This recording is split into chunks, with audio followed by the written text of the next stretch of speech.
Okay, I've got a few things set up here. I wanted to demonstrate hooking up your microphones and setting them up for a recording session here on the desk. Um, so you're going to plug in, you're going to get your mic cables, and you're going to get your microphone stands positioned where you want them to be according to your object.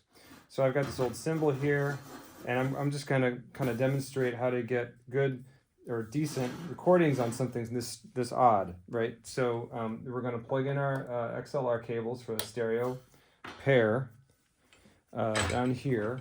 So I'm going to do my right one first, I guess. The second cable. And if they're wrapped right, they shouldn't get all super tangled up. Remember to go over under when you wrap them up. And even if it's not perfect, at least do your best. And with practice, it'll get easier to wrap that cable. So we're going to do my left in channel 2. I'll line up the pins, plug it in, let it lock, and make sure that your cables kind of get wrapped around the stand a little bit. I didn't do that on the way to the mic, which I probably should have done. But it's a good way to get it sort of out of the way. So for these two in the XLR2 patch bay, these are going to be mapped to 3 and 4. So I'm going to turn up 3 and 4, tap the mics a little bit. They're getting phantom power because they need it because they're condenser microphones. And we're going to keep looking at our levels and making sure we've got good levels for our 2 mics. Okay.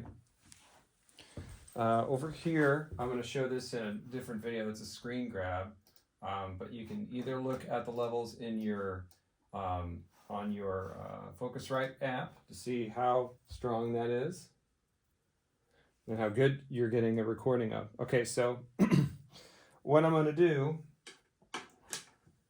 is sort of attempt to show how to maybe place a microphone for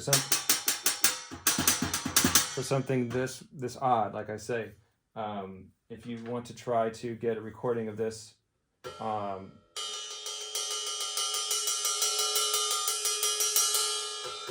we're making really close recordings, not like a live recording, but more like sound effects, right?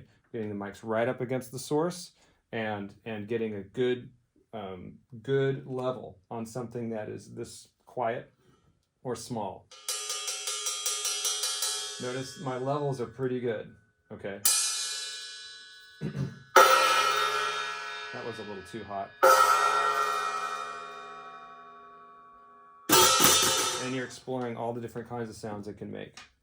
So that's a stereo mic setup. If you're doing a mono point source with the large diaphragm condenser microphone, you'll just plug that into either maybe this one or another input and do that in a similar way, where you're pointing the diaphragm sort of at your sound source.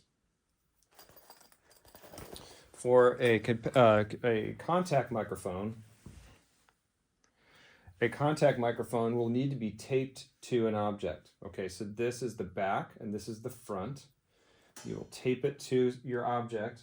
There's a little roll of gaff tape here. I'm going to take a small piece, not a lot, just enough to hold it onto the surface of the thing that we're recording so that it picks up the vibrations and you don't have to hold it on there. So that will get a contact microphone signal to the computer so you can get a more detailed sound. And let me get this out of the way, pull this out of the way. So half of this is the setup, and the other half is the recording of these objects with good levels and performing on the object to get an interesting amount of sounds. Okay,